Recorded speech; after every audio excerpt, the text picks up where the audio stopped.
Hi, welcome everybody. I'm Dr. Gabriella Kőrösi, and I'm here with Caroline Macarah, who is a co-author on this wonderful book that we have talked about before, The Drops of Wisdom and Points of Power.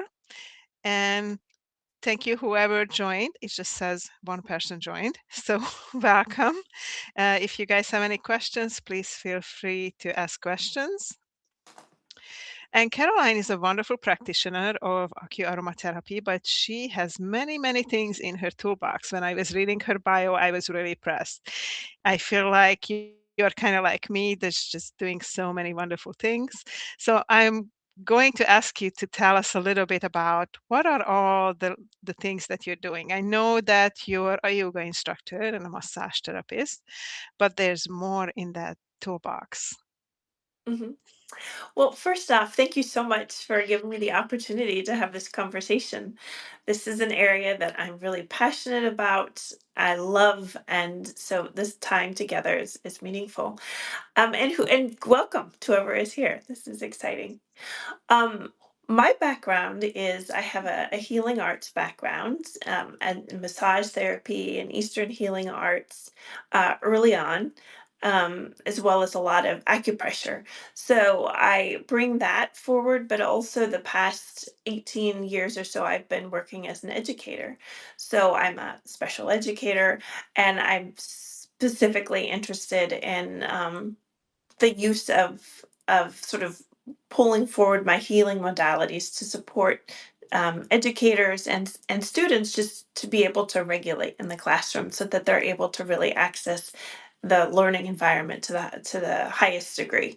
So I have used AcuAroma therapy in both a healing arts modality, more traditional, like in a massage setting, but I also really love bringing these modalities into the classroom setting and into the lay setting so that people are empowered to utilize them in a way that's unique to their circumstance and throughout the day.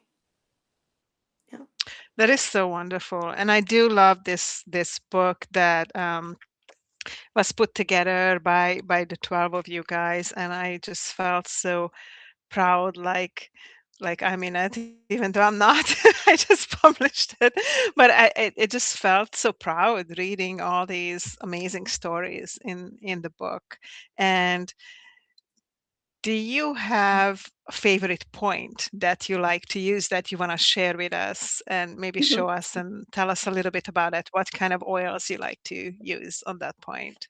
Mhm. Well, I think one of the first points that I started with, and I actually used in my master's thesis in teaching, is your point on your shin men, and it's just like Mhm. just place your finger gently underneath the fold. It's a point that really supports calming the system. And bergamot is a beautiful nervous system regulator, and it's able to act in two ways, really unique to who's ever doing it. Is if you're feeling low, it can help raise the energetic, vibe of where you are. Or if you're feeling too hyped up, too out of the realm of the just right regulation, it will down regulate that, so it will bring you into that you're just right nervous regulation. And I used this during the pandemic, when I was going back into Wonderful. the classroom and we were all under N95 mask mandates. And a lot of my students on the spectrum, a lot of sensory issues, a lot of anxiety issues. Uh, Coming back into the school setting and having to cover the mouth, this point was really very easily accessible. And this is so this point, and I also, my daughter loved it at that time. She would ask for that in the mornings before going to school. So that I think is a very accessible point, and I've had a lot of opportunity to see people use that point in a really empowered way. So that's it's hard to say my favorite, but I can point to that as a really nice starting. Do you besides the AcuAromatherapy. It sounds like that you have worked with aromatherapy before that, right? Is that correct? Yes. You want to share a little bit? How did you get started to work with aromatherapy? Yeah, again, I had a background for many years in the healing arts, so I always Mhm. loved plants, even as a child. And Mhm. smell is something that really is profound for me. It really, I has always been incredibly activating for me, and in both a positive and a negative sense. But the aromatherapy in particular, I really brought into my life in terms of just not in a therapeutic kind of massage space, but in an everyday space during the pandemic. And again, it was related back to having to wear the N95 mask. And I actually had a childhood in my childhood had an accident that required a number of surgeries, and one of the memories that was triggered by like alcohols or more Mm, medical mhm. disinfectants that were coming out in the schools um, was this. And so I actually used the bergamot and other essential oils in my mask to support myself in terms of regulating, because I had such negative um, associations with the alcohol and, isopropyl alcohol and whatnot. So I started using it my mask, and then started using the acupoints. So that was around the pandemic when I really started integrating that into my life. And then also my daughter really struggled a lot with bedtime routines. And so Mhm. integrating some acupressure points with the lavender worked wonders for her on the feet. And then also the ear shin men worked wonders for her in terms of calming her anxiety, and kind of anchoring in a ritual in the morning that helped her feel calm and confident to go out the door to school. So I would say I've always had that connection in one way or another, whether it was Mhm. formalized or not. But I think around the pandemic time really led me to really do a lot of the research. So in writing my master's thesis, I did a lot in my literature review to see how um, the actions of the oils worked, and then also to look at studies in relationship to different environments that they were used. So, yeah. And what did you find during your Yeah. all your research for your master's degree There's a lot or of master's really thesis? yeah, a lot of really wonderful research out there. I absolutely loved it. And I was Mhm. looking in particular for school settings. So I found some Mhm. Taiwan and Korea who had looked at the use of like lavender, bergamot was studied in school settings specifically to look at cortisol levels for teachers. And what they did, Mhm. they found that it really lowered cortisol levels in the teaching environment for teachers, which I thought was fantastic. And orange. China had done research diffusing orange in classrooms to look at the learning impact on learners, and they found that it had an ability to uplift the mood, increasing student agency. Lavender was used in Korea for students really struggling with anxiety and depression. And they found one of the remarkable takeaways from that was that the lavender, like the use of an inhaler for middle school students, increased their sense of self agency around feeling as if they could do something, if they were feeling this anxiety and whatnot in the school setting. And definitely, I saw that in my own use of introducing this to students, the sense of empowering them with another tool, and then their sense of self agency, but also creative ways and how they chose to use it and when they chose to use it. Oh, yeah. That is amazing. I think, I mean, it just shows how the connection to nature and the sense can calm the nervous system. One of the things that I found out that I didn't know about, we always know that it feels good to walk in the forest, but that there's actually the trees secrete um, oils and different things that they do specifically for themselves as bug repellent, but it also has a positive effect on our brain. And Mhm. that was one of the first things that I talked about, how effective different oils could be. I love the essential oils the same as you, like from childhood, and love the different scents, but I didn't necessarily know the effect they have on on the nervous system. I just know I love lavender and rose and those kind of scents, but Mhm. I think it's amazing to find out, and especially for children or with anxiety, or as you were saying, an effect on all the stress like what we had during with the COVID. And in the meantime, I mean, you were talking, I was just opening the book, and I wanted to find the Sandman point that you were talking about in the ear, so I can show Oh, it as well. perfect. So this is from your section in the book, Mhm. and that is the point in the ear that she was talking about, that we can add the bergamot, or you were mentioning it for lavender as well, right? Is that correct? Yeah, yeah, you definitely, it's definitely not a hard and fast protocol. There's a lot of creative ways of Hmm. utilizing it per person. But I will say that bergamot is a phototoxic oil, so you just want to be careful, A, that you're diluting it, the oil when you're placing it on the skin, and then B, if you're going out in the sun, you want to wipe that area off. You don't want the um, sun exposure with that bergamot. It's just one of the oils that makes your skin more sensitizing to sun. Yeah. And what dilution would you recommend for that point? 30%. 30%. And you Hmm. can buy the oils pre-diluted, or what I've done many Hmm. times, you can just take a couple drops of a carrier oil. That might be a fractionated coconut oil. It might be a jojoba oil, almond oil, and just place one drop of the bergamot in, like, 3 or 4 drops of the whatever carrier oil you're using, and that will dilute it out. Yeah.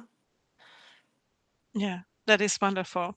So currently, you're still an educator, right? Is Mhm. that correct? You're working as Yes. an educator with the Yeah. kids, and then are you having a therapy on the side? Are you doing that as a side business? Yes. Yeah. Yeah.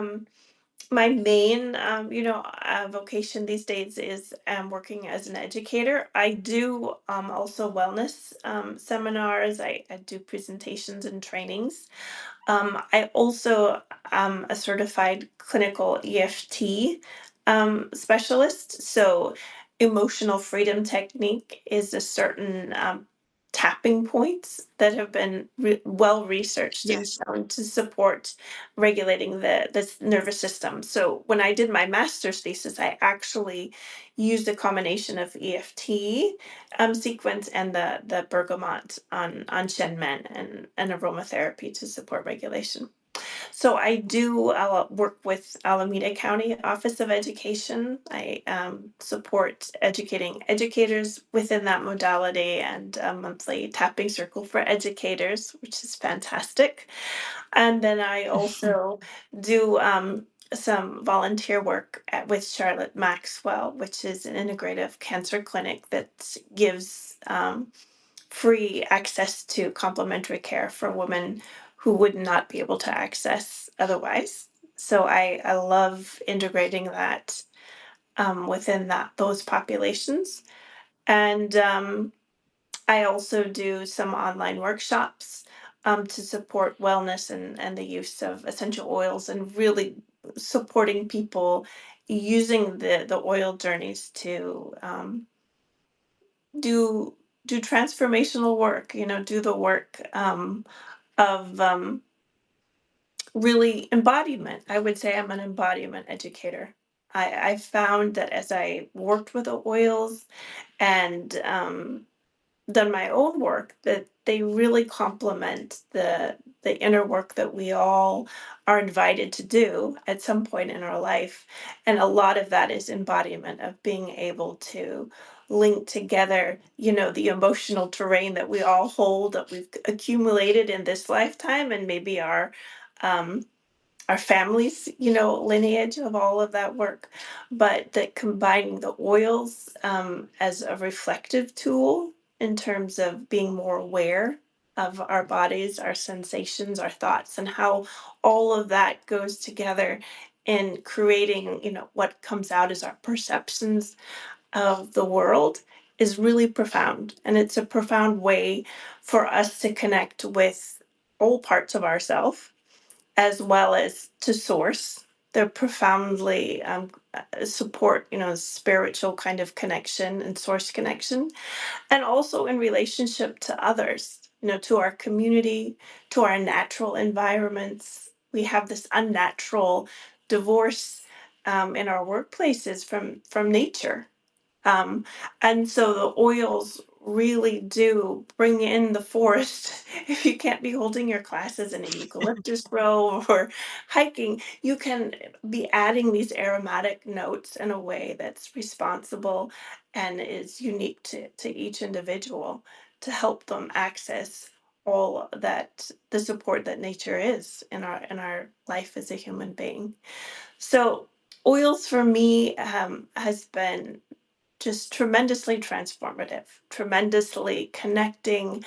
And really, for me, if I was to encapsulate it in a word or a phrase, I would say it really provides the alchemy of embodiment in the most delightful way, and the most supported way, and a connecting way. Um, so I just cannot encourage people enough to engage with that, whether it's just going outside, um, breathing in the aromatic, plants that are just Yes. around you, walking to the park. And for those of us who, have those daily commutes, or have where we need to be working in an office space, to really find tools that will allow you and your brain to reinvigorate that connection with nature and all that it has to offer us. I love that. And I love that this is just another way how we can build connections back to nature, because we're meant to be in nature, right? Yet we got very disconnected. But the oils can bring us back to nature, and then hopefully people will also understand the importance of nature as they connect within, and as you were saying, go outside and take that walk and plant a tree or a plant, hopefully, and do Mhm. something for protecting nature as well. Yeah.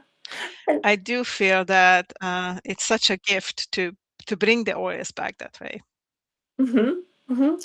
And I think that I love being an educator. And while earlier on in my life, I really felt I was going in the realm of, massage into acupuncture and individual body work. I love that I have these many years of education, and I love that I can fold in my love of healing modalities, and I'm even more convinced of the need for education. These are ties to nature that are in our bones, and yet we just have these Yeah. unnatural ways of separating them, in our world. So really educating people on, like, how are you going to become curious about reconnecting and almost remembering the abundance of support that's all Hmm. around us that we have sort of forgotten. These are just natural things that were handed down in day-to-day life, as we lived on the land, but as we moved away from that, there's this disconnect. And so being able to reconnect people, I know for myself, having lived in environments and communities in Asia, in India, Nepal, and agricultural communities in my 20s, how profoundly impactful it was to be able to look at a farm or a garden and watch people pick fresh cilantro, or pick citrus food or banana, for their daily meals, and then also to go through the seasonal agricultural cycles and how it is to be dependent on the weather, and the water and all of that. So even like cleaning, your morning broom with a tea tree oil, to disinfect your kitchen floor. It's just those day-to-day things that we've largely lost. But if you're able to kind of reestablish that, and then it really encourage people to seek out the resources that are there in their communities, you can very much reestablish that connection.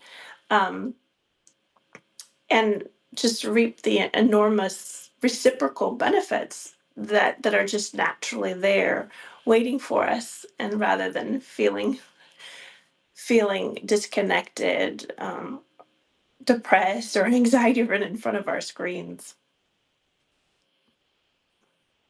Absolutely. I love how you were saying remembering it, because we do know it somewhere. We do know the positive effect of nature and flowers and plants. It is embedded. It is embedded Mhm. in our genetics, in our epigenetics, and it is that's been passed down from generation to generation.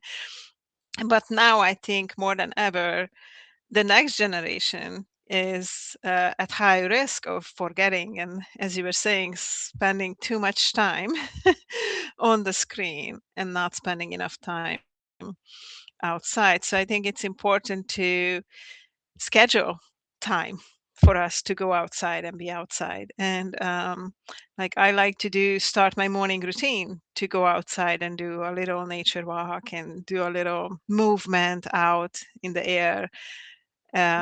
Except if it's extremely, extremely cold or the weather is very bad. But even then, I just put my nose out and I'm like, "Good morning, plants," you know. But I think with each oil, each scent, and every time we step out in nature and walk in a forest, if we close our eyes, we can feel the connection. It is just kind of we have to slow down enough. And I think these spaces, like if somebody going and have a session in an aromatherapy or an aromatherapy, we are already slowing down, so it's easier to get the connection. But to have this success in the classrooms, I think is just showing how powerful nature is and how amazing these type of modalities are, that you can have one scent and you can put it on a pressure point, an acupressure point in the ear, like the Sandman that you were talking about, Mhm. or a point. I think with Angela or Mimi, we were talking about a point on top of the Yeah, head there's an important that one at was the top. also really, really, really, GV20. really powerful one. Remind me what is that point Yeah, for? Governor GV20. So at the top, I love using, say, a rosemary if I needs like a reinvigoration. If Hmm. you're feeling like mentally slumped, this is a great point to reinvigorate the energy. It's very fresh and energizing. So yeah, if I'm needing to focus, to get energy to refocus on something, that's a wonderful point. And oil. I love rosemary. Yeah. But for students, Yeah, I think I, especially, I still have some rosemary at home. well, even, So I'm gonna try that again. you can go out in your garden, if you don't, I have a rosemary bush out, in my garden. It's something that even just running your Yes, fingers along the leaves, the oil, you'll catch some of the oil, and you can, you know, give that nice I love inhalation. that. Or just take one piece of leaf and then rub it and smell it, and Yeah. yes, and then eat it. It's right at our fingertips. Yeah. Yeah.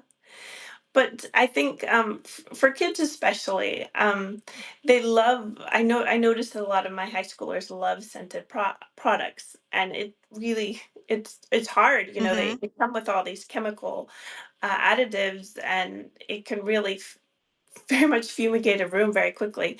So part of the process of this is really honoring the incredible sensitivity of our systems to smell, and also acknowledging on the flip side, if you're using the chemical and whatnot, it can really have not nice, impact. So educating the kids around, Yes. what is, an essential oil, um, what is a responsible use, what are the dilutions, what means can you use it so that you're respecting the aromatic space of those around you. So I've used Absolutely. using, teaching them how to do like a nasal inhaler wick so that they can have a personalized aromatic experience while respecting the neutral space of the classroom. Absolutely, because that, I mean, that's a great point, especially with shared spaces, that there are people who have sensitivities to different oils or just different scents. So it's important to have that um, Yeah. space where we can all share and enjoy, yet be respectful of others. Yeah, it's very interesting. When I was doing my master's thesis, looking at some studies that had been used with bergamot, particularly in a school environment, and they were measuring the cortisol levels of teachers after an aerosol like a Hmm. spray. And so they found that indeed it lowered cortisol, it was relaxing to the teachers, but they wanted to know, even beyond that, if it was really bergamot in the essential oil, or if they had used something, a mimic, a chemical mimic that smelled like bergamot, but Hmm. it's not. And they found that the mimic did not have the same effects as bergamot. So I think that speaks to the incredible value of, essential oil that's, not adulterated, that is really coming out with the chemical constituents from nature.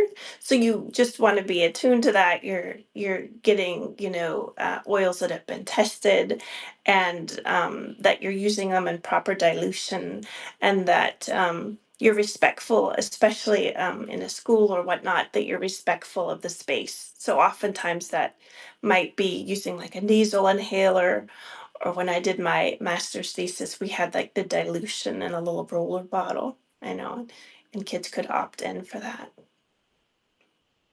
I love that. I had one when I was working in a hospital. They started to add the little tubes that you can just sniff, and then we Mhm. had lavender and chamomile and peppermint for the most common, for the calmness, nausea, and just relaxations. And they really worked. And we got some as a gifts too, as nurses. And I loved to use those as well. Um, I do kind of want to go back to a little bit. You mentioned earlier about spirituality Mhm. and kind of the connection to that side. So I would like to hear a little bit more about that. What have been your experience? Mhm. I think scent has always been a part of ritual, and what really has stuck with me in my 20s, living over in India, Nepal, and rural areas, and being with Buddhists, primarily Tibetan Buddhist tradition families, was the use of medicinal plants. They would make incense, and Hmm. burn them as part, and that those are sort of interwoven in the ritual, but they so profoundly, impact the sense of calm. Could be, clearing the space, energetically clearing it, or even many of them have properties that would be antiviral, and above and beyond just a spiritual connection. But the use of that to prepare the mind to settle in a space, and then coupled with mindfulness activities, is really profound. And I have found that even just smelling, those that incense or different smells outside of that, it's and my nervous system is automatically trained to still, to calm, to find safety, to find space for reflection. Yeah. It's almost like, dropping into body time, you know and so Hmm. um and then beyond that too, you know being able to cook slowly. I mean, spirituality for me was not just about sitting in a room for a ritual, but having the connection Mhm. between the land, a reverence for the land, to have the time and space to open one's perspective, to be in awe of something, to hold something in reverence, to be present, to be embodied enough to feel, to link the feeling, um, with an emotion, with a memory, with a sense of place. And the oils so profoundly um, impact the brain that, even thinking about some of the smells, even now, I can I can come into that space. So I can't imagine um, a world without that. I can't imagine a sense of self, a sense of connection to the outside, to nature, and then even the transcendent without having those supports. It's a really profound support in this day and age, especially in our culture where we are so incredibly drawn outwards to distraction and the outside. Having something that just permeates the air, and you just breathe it in, and automatically it's tantalizing you. It's it might be lifting you up, it might be calming you, but you're getting all of these sensations inside, and it's highlighting all of the places and spaces inside. And then you can begin to come into that place of cultivating the inside, of dropping into body time. And as we know, body time is nothing to do with our digital clocks, but you can feel it best.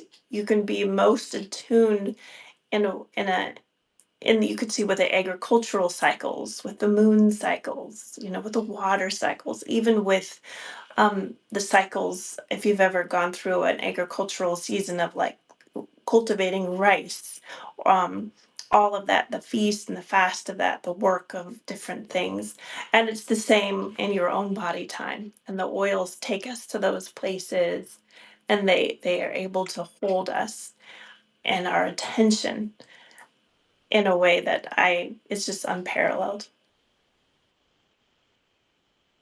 Absolutely. I love all those connections that you were talking about, um, and especially being in a moment. I've been doing personally a lot of mindful moments like that, just going out in nature and just focusing on nature and being in that moment, because right now, as we were talking about it earlier too, society is kind of really fast paced, a lot of people in front of the screen. Welcome, Joe. Thank you for joining, and Claudia and Seike and Richard. If anybody has any questions, please ask us. We are talking about AcuAroma therapy and different treatment modalities, so feel free to ask questions.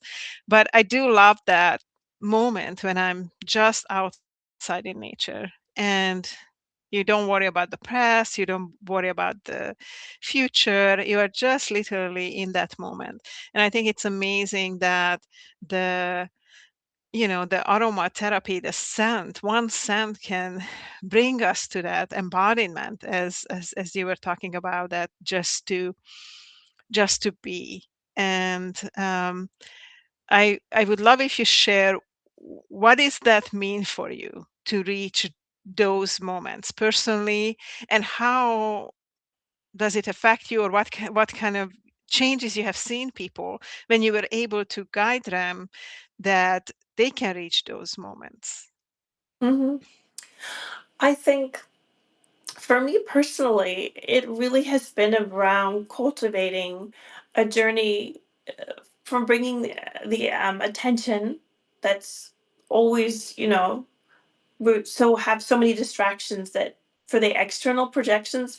So from allowing myself to bring that inwards, and then secondary to that, allowing then that journey of letting the mind come down and settle into the heart, allowing the chatter, the lists, all that is going on to dissipate, and to come into the heart space. So for me, Mhm. from being able to sit in that in body time, um, it's incredible. You're attending to the breath, right? But then as we're coming into that inside space, there's a lot of sensation, right? And for many of us, we're so distracted, right? And there's a whole vast Mhm. terrain inside that many times we're wanting to get away from, to escape from.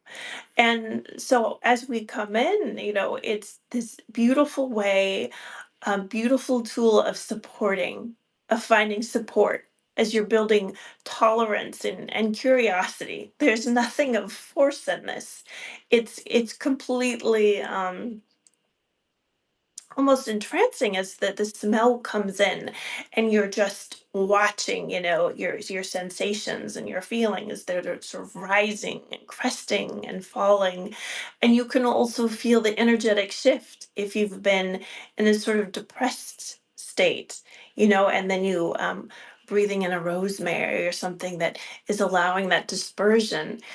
It's teaching you that things change, your emotions and your sensations roll through, and it's helping you almost to build a tolerance for that, because we do have to sit with uncomfortability.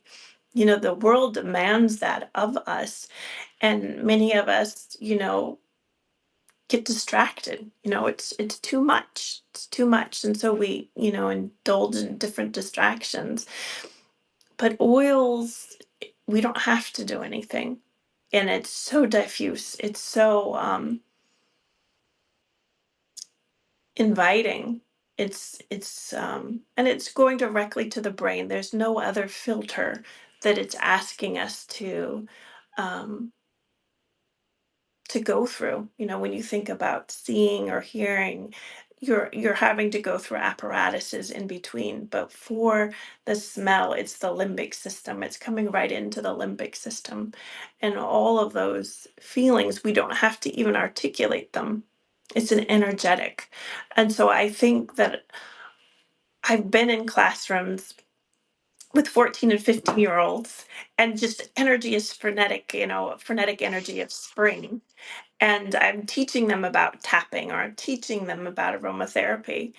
And I have remembered about just at the end allowing them, teaching them first what it is, and then at the end we just go through and we just do a tapping sequence.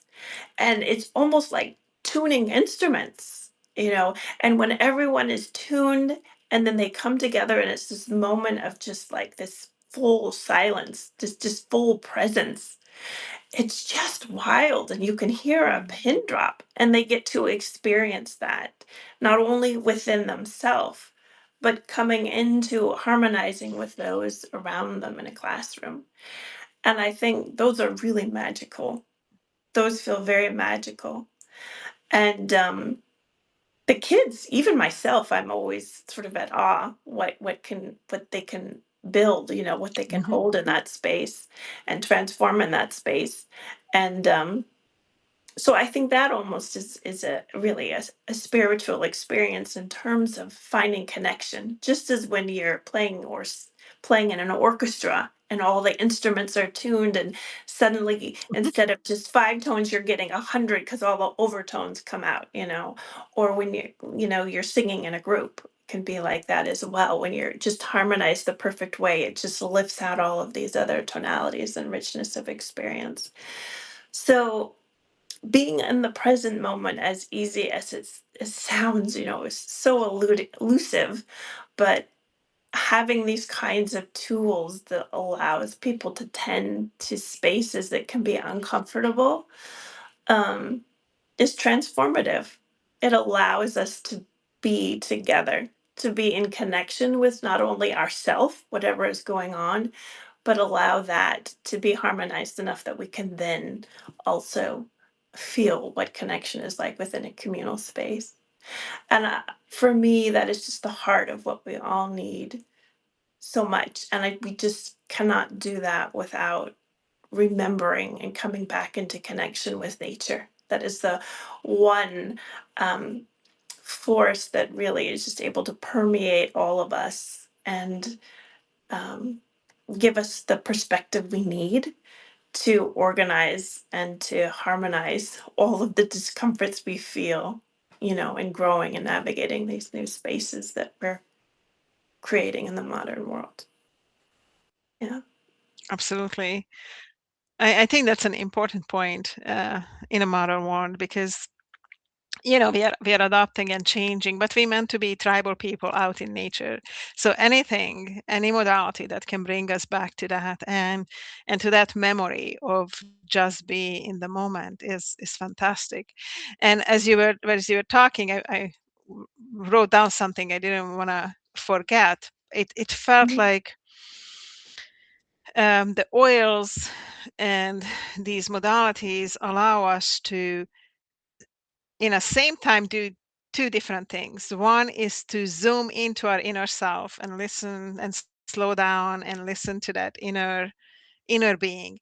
But on the other hand, also to zoom out and not to focus on the little inconveniences of the everyday. It's like looking at things from the bigger perspective. That's the kind of sensation I got from that. Um, Logistically, I do have a question working with youth and kids. Since you are working in the school system, is there specific permissions you need to get from parents, or like how this work? Like if somebody, another educator, and actually I Mhm. have my neighbor who is like Mhm. working in our school system too, and I'm so Mhm. excited to like tell her about this. So if like other Mhm. schools or other people want to implement something similar, like how that logistically works in a school system. Right. So I was doing mine, it was a master's thesis. So I had, permissions from all the parents. So you do have to get Mm-hmm. permission and you should educate yourself around, responsible use of, the aromatherapy. So in large part, Yeah. diluting, knowing which oils are appropriate. For the population you're serving, so a high school, but there would be Mm-hmm. different considerations, as the children get younger. Um, and so proper dilutions, proper ways of, having them in use so that it's not, like I wouldn't recommend aerosoling everything because there's just too many Yeah. kids these days who may have kind of a medical sensitivities or allergies or whatnot. So definitely get permission, get good training. Um, and know how to responsibly use them so that it's still holding an aromatically neutral space in the classroom, but yet allowing kids on a case by case as they choose, giving them a sense of agency is really important, and it's very powerful for the kids. I will have kids choose if they want to make an aromatic inhaler, during our wellness week, and for them to come in, they get to learn about what the oils are, what actions they can potentially have in terms of this one is uplifting, this one helps you be more present, and then they get to engineer to make their own Mm-hmm. particular blend for their nasal inhaler that they can then, use for final week. So they can be incredibly empowering. So yeah, just be educated about the oils. Always seek permission. Parents know what the regulations are for your specific school, and then also make sure that you're doing it in ways that are aromatically neutral. Because I have had different teachers and colleagues with different allergies, so you don't want to be diffusing something um, into space that people might be sensitive to. Yeah. Absolutely. And I love that you helped with the children, but also help you know colleagues as well, because I mean we all have different stressors and different ailments and different things happening in our life, and even if it's good stressors, I mean something could be super exciting but yet overwhelming, and then it's still good to go back to okay, what oil can I use to calm my mind? And, would that be something like a lavender, chamomile, or whatever Mhm. feels good to you? And yeah, I just love that. And thank you for sharing, what to kind of watch out for if somebody would like to start something like that in Yeah. their school. I Wonderful. would love to learn a little bit more about what you do in your private practice as well, Mhm. So, besides the school setting. yeah. So in private practice, I do have the ability to do the aroma points therapy. So it's integrated into an energetic and therapeutic body massage. So that is training that I've had over a number of years, primarily with Tiffany Carroll. And that's the integrated use of essential oils on particular points um, in conjunction with a therapeutic body work. So that might integrate some acupressure. It might integrate into a traditional sort of more massage or body work, or even energetic work like cranial sacral. So and That is wonderful. S- yeah, I Yeah, primarily go ahead. work uh, with um, with women on cancer journeys who are in the midst of a cancer journey, or on some way somewhere in their journey along that spectrum. And I also really love to work with women going through transition, so be it perimenopause, menopause, and working through all the wonderful wonderfulness of that change for us, and how we can use these allies to really support transformation and coming into ourselves, growing into ourselves in this sort of second spring of life, which is exciting and at times has, its issues as well. Absolutely. All us women who are there, yes, we Adjustments. definitely know. We're And I, adjusting. But it is a profound and time. yeah, absolutely. One of the complaints that I have heard, and I have a close friend who complains about this a lot with menopause, is the mental fogginess. Mm. Um, I don't know if you have run across with that, or if you could have a recommendation for women who are struggling with that, with a certain technique to try maybe to help ease that. Yeah. Yeah, with the mental fogginess, I love, we were talking about rosemary on GB20. Rosemary is very Yes, being yes. that way and very clearing. Peppermints, and both those I would use definitely in dilution. Peppermint's really, really strong, so I maybe take that down to a 10%. Hmm. But and make sure you're not putting it anywhere near the eyes or anything.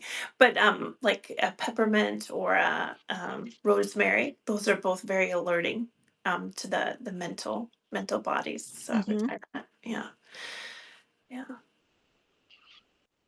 That is wonderful. I do love that fresh scent of the peppermint, but yeah, that can be really strong. So thank you You for want to be that careful. Yeah, recommendation to maybe use a 10% a 10% dilution, and definitely do not get it yeah. close to your eyes. Um, I was curious what has drawn to you. You were saying yet you're volunteering with women and also helping women on the side of people who are going through a cancer journey. Is there something specific personally that draw you into that population, or if you're willing to share? Yeah, sure. I think my sister was going through a cancer journey, and many of my close friends were going through cancer journeys, and I wanted to be able to support and to help in some way. And I knew that, body work and complementary care can be really incredibly comforting. My sister was using it, and I Hmm. wanted to be able to offer that. Um, for people who may not have the monetary means or social connectedness to access those kinds of care modalities. And so I volunteer at Charlotte Maxwell, and I love the community, um, and I really love the the women that I work with. So I feel that I'm giving, but I'm maybe receiving even more from Also just receive. having the Yeah. connectedness with these incredible women. Both the other volunteers, the women that are coming in to share their journeys with us on the path, and people who work to make the whole clinic possible, the whole experience possible for everyone. So um yeah, it's just personally motivated from a lot of good friends and family having cancer, going on that journey, and then from wanting to contribute to an incredible community and serve. Wonderful. And where is this clinic located that you're talking about? Charlotte, Is it a Mass. physical It's a location? physical location. It's in Oakland. It's near where I live. Yeah, I live in the Bay Area. So it connects me more to my community and just this really incredible group of women. Yeah. Wonderful. And then you usually work with the AcuAroma therapy with the woman, or you use other modalities as well? Right now, my main thing has been to provide therapeutic, massage, acupressure, energy work. Mm-hmm. We're starting to introduce the aromatherapy, so in a really That is wonderful. thoughtful way, depending on where they are and what's going on in their cancer journeys. Absolutely. Yeah, yeah, that does require more thought, in ways. Yeah, and then also, I I would think teach that would yoga. be very helpful. Yes, yeah. I mean, I've been going through a lot of the research literature around that, and for sure, in terms of um, Mm-hmm. there's a good amount out there, for aromatherapy as a standalone, but also a lot in conjunction with like therapeutic massage. So I'm enjoying going through that literature and understanding how what ways we can offer to support that population. Well, I would be curious to hear or have a conversation with you later about, how's that going? Because I think it's always interesting, exciting, but also can be a little scary to introduce something new to a population that you have not worked with that modality. And I would assume it would be very positive, um, but it could be that there's more dilution needed, or just a different way, or you know Uh, different carrier oil for different people, kind of depending on what is mhm. going on, and if there's have sensitivities in their skin or smell or whatever. Yes. So, but I would be curious to hear um, back about that. Yeah. Oh, well, definitely more to come. I'm just doing a write up and research with that, so I'm more to come on that. But it is incredibly interesting, and there's it's really inspiring to read what other people are doing and the research that's Hmm. supported that. So I've worked with friends, just giving them, one-on-one consultations around that. And they Hmm. all had really positive experiences with, using the inhalers and whatnot, or dilutions to support them going through chemo or the recovery in various ways. So I'm looking forward to developing that and making it available for as many people as possible, because I firsthand know the value of it, and being able to serve and offer to others is really heartwarming for me. I think it's wonderful when we are kind of like nature or our life or the universe or whoever you believe in the spiritual realm, kind of forces us to develop something for ourselves that works well for our body, and then we are able to share it with others, and see the positive reaction in other people, and kind of an ease we can bring to other people's lives into by sharing these modalities. Oh, absolutely. And I think just the empowerment piece. I love being able to have people come in and, build their own, aroma stick, and allow them to explore the different smells. And it's Mhm. amazing how the body just naturally gravitates towards what it needs. They don't need to know intellectually what it's good for, this or that. The body intuitively senses, oh, I want this aromatic scent. And you know, um, to be able to trust that, to be able to allow people to reconnect with those natural inclinations. You know, we are incredibly um, have large capacity to know what we need, and nature is unlimited in what is out there for us. It's just a matter of really going back in and being creative. I really feel that all of the solutions are there. It's just allowing ourselves to really engage creatively. And there's so much joy in that and so much connection. So the plants provide all of that. And I love it for myself, but I also love it for the community that it enables and sustains. Yeah. Absolutely. And as you were saying, we do know it and we used to know it more, the plant medicine, right?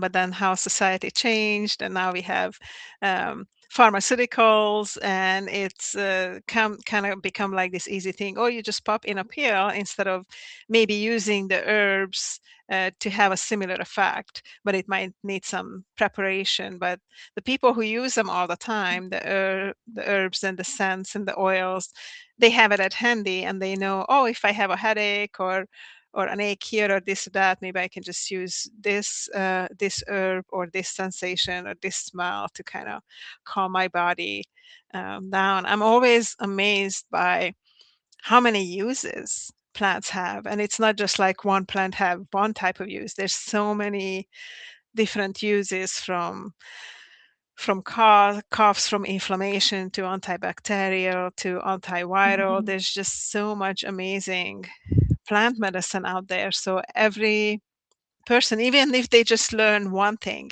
like if they just learn the bergamot you were talking about in the shenmue in the ear, or the rosemary in the top of our head, or that peppermint, even if there's just one thing that helps anybody in any way, I think we have done a great service Definitely. to humanity, like with every Yeah. single person.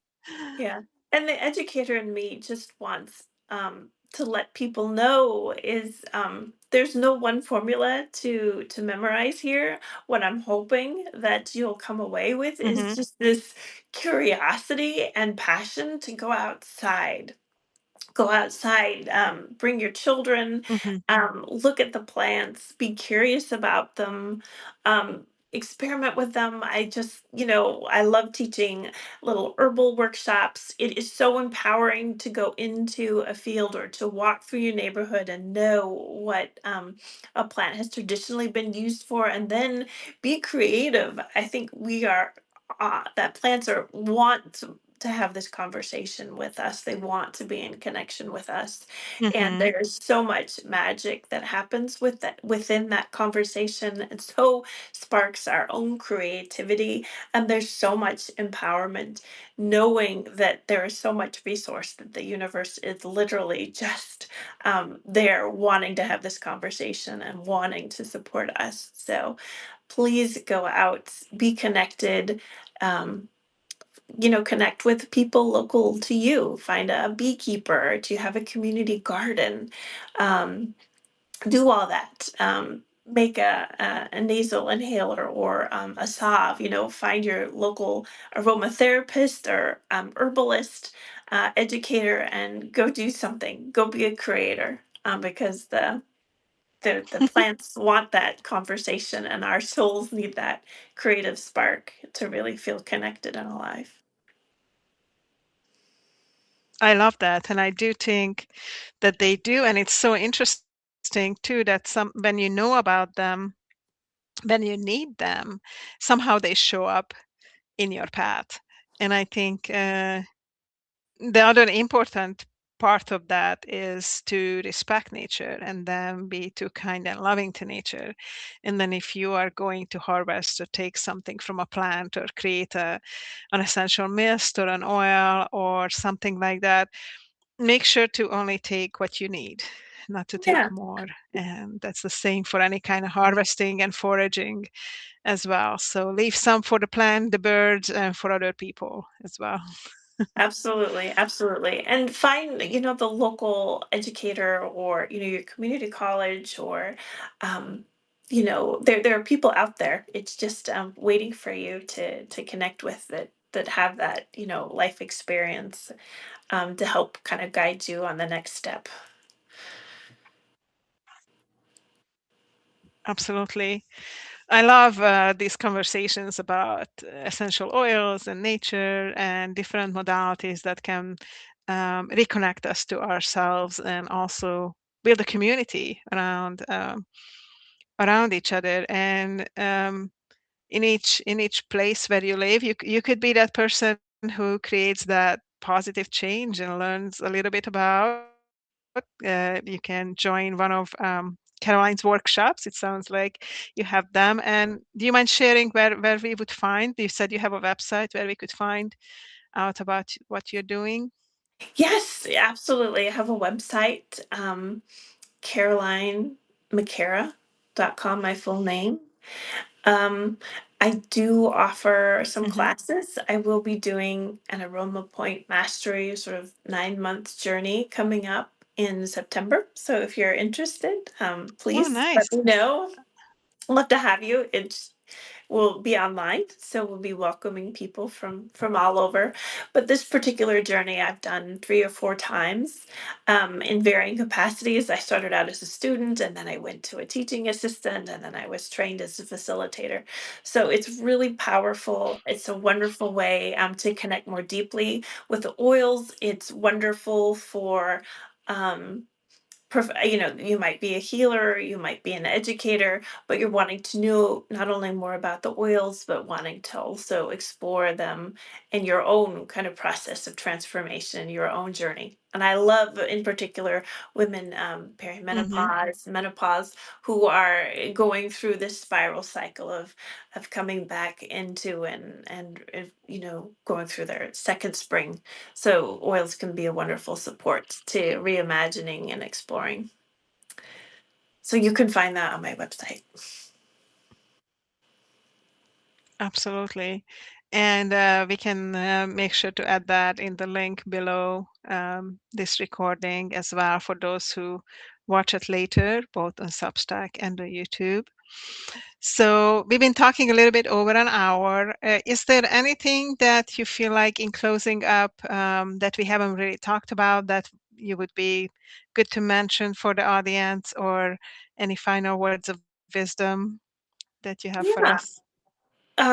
I have been combining the aroma point therapy with restorative yoga. So if you are in the Bay Area, um, Mm.